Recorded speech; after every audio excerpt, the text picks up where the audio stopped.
Okay, let's try one more object. Again, we did glass, we did paper. What about metal? It's a very common material. A lot of things are made out of metal. Lots of things in your kitchen, like a bowl, for example. All right, so what I'm going to do is I'm going to measure the bowl. Let me get a nice long pencil here.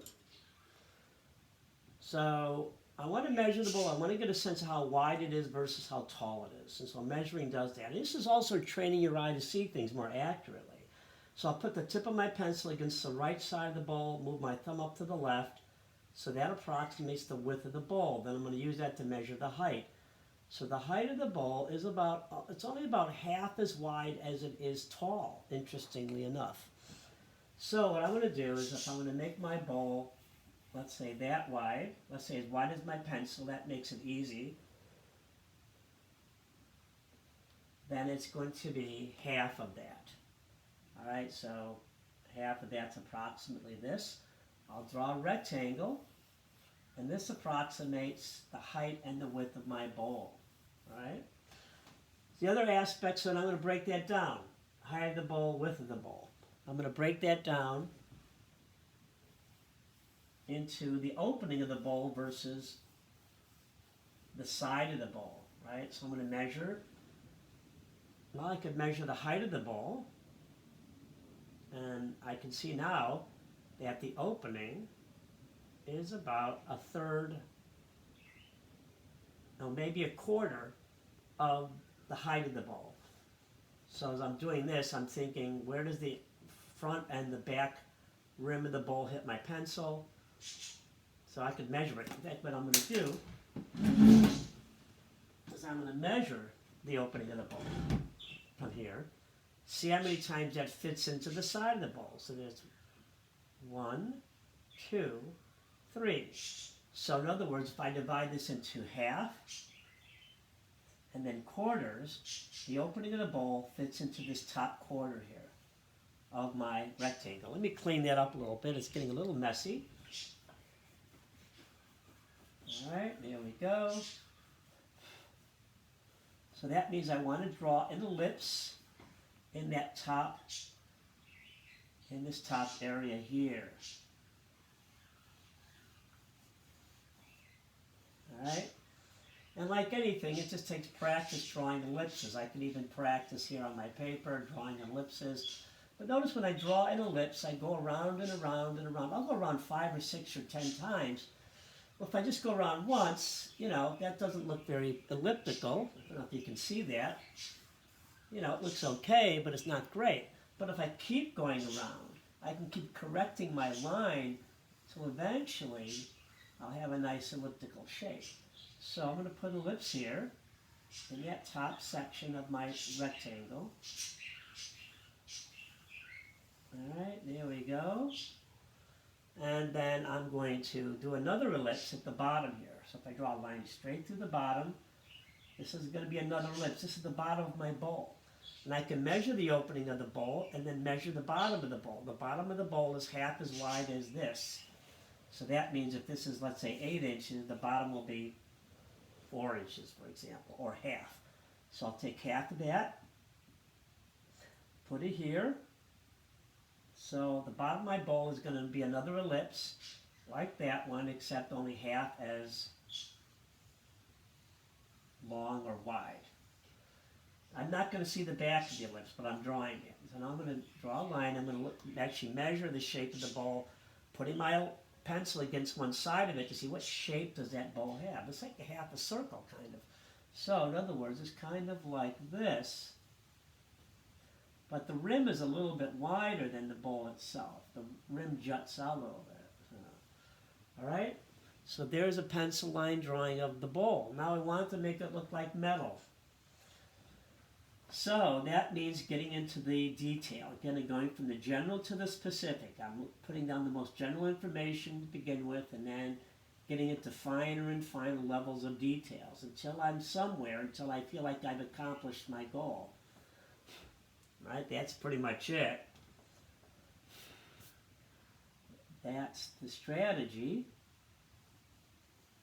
All right? So as I look in the bowl, The bowl is like a mirror in a way. It's reflecting everything in the room around it. It's reflecting me at the windows, the cabinets, whatever's in the room. So I just have to look for those shapes and put them in here. So I see a big dark shape here. I think that's me. Like that, right here. And that's my dog. So it's just a matter of being detailed, looking at the different values, the different shapes, and being patient. You know, taking it a step at a time. The rim has a little highlight on it, but that highlight won't pop out until I put whatever's around it. I'll make whatever's around it darker. So the very top of the rim has a little dark band like this.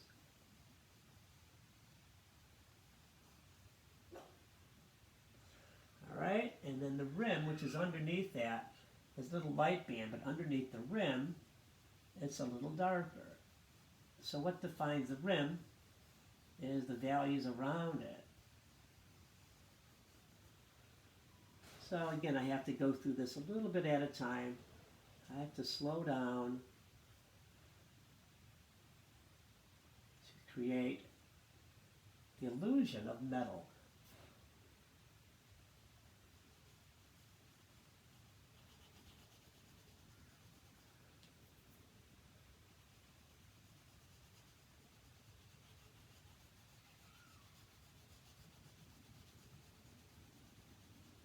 Lots of little details in metal. Little bands. I don't even know what some of these things are, but they're little shapes. But these shapes, really importantly, is they conform to the shape of the bowl. They curve. Right?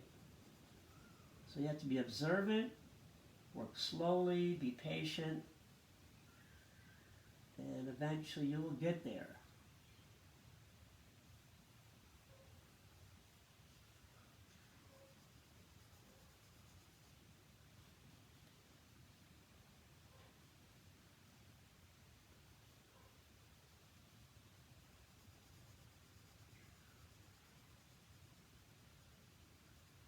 Alright, so there you go. I'm getting there.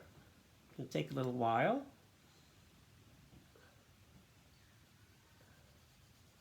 Now, context is important. In the paper bag, the background became very important to defining the shape of the paper bag. The same with this bowl. When your eye looks at anything, it never sees it in isolation. It always sees it in relationship to what's around it. So I might take a few minutes and put the shadow under the bowl. I might get rid of this line, for example. Lots of important things, or lots of little elements coming together actually to create the illusion of the object.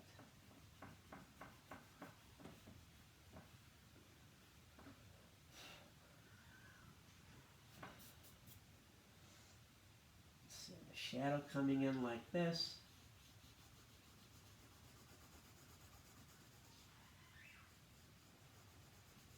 Not part of the actual bowl, but an essential part of the drawing.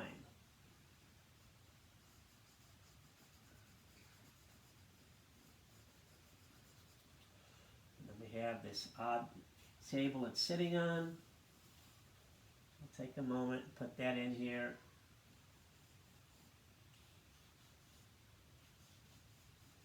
A little bit of perspective going on there. See, perspective, now that we've covered it, surely comes in handy. It's very important. And should help you to draw things